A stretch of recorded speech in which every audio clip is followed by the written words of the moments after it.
Sturgeon says Scotland has the right to choose if it will be taken off a cliff edge if the UK has to leave the single market as part of Brexit. She told Sky's political editor Faisal Islam that she'll explore all the options to protect Scotland's interests in any negotiations. I'm absolutely serious about doing what it takes to protect Scotland's interests. And the position we're in now is very different to the position in 2014.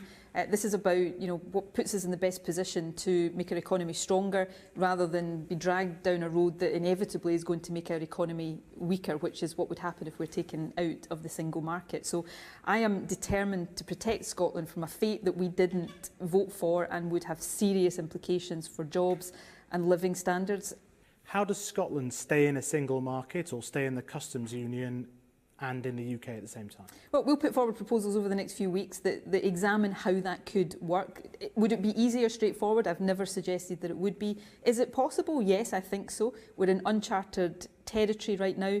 The UK in many respects is sitting with a blank sheet of paper, so let's look to see whether we can be creative, square the circle, respect how Scotland voted at the same time as respecting how the rest of the UK voted.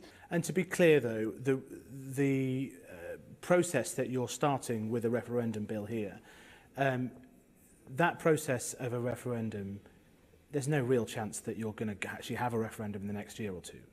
There is every chance we'll have a referendum before the UK leaves the EU. That's what I said yesterday. I said the morning after the referendum, the EU referendum, I thought it was highly likely.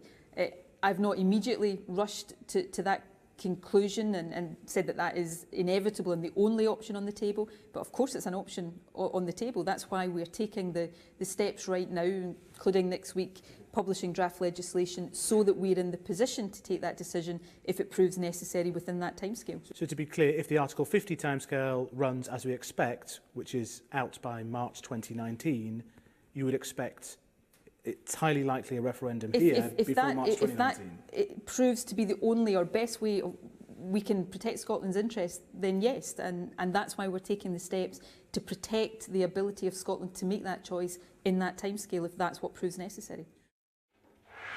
Well, let's talk to Faisal Islam now, live from Glasgow, where the SNP conference is taking place and where he spoke to Nicola Sturgeon a little earlier on. So, Faisal, a second referendum on the cards? Yes, every chance, says Nicola Sturgeon, that Scotland will have that independence referendum before March 2019.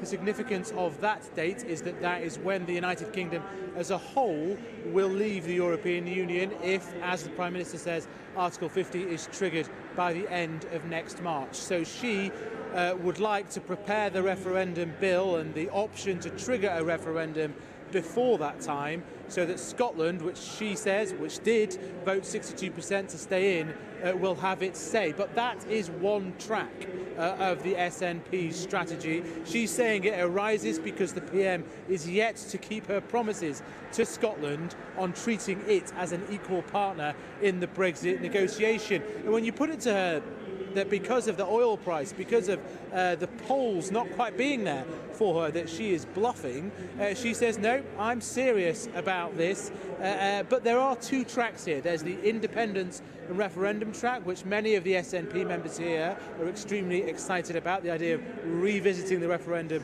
just 3 or 4 years after the first referendum was lost by 45% to 55%. But there's another track too, and she feels that she can try and wrinkle some negotiations and concessions out of the hard UK position on leaving the European Union. She feels that there's a majority in the House of Commons against what she terms hard Brexit, what's termed as clean Brexit anywhere else, leaving the single market. She thinks Scotland needs to stay in the single market, and she's going to come up with some innovative and creative, and they'll have to be creative, proposals for how Scotland will stay in. I tried to clarify what that could mean.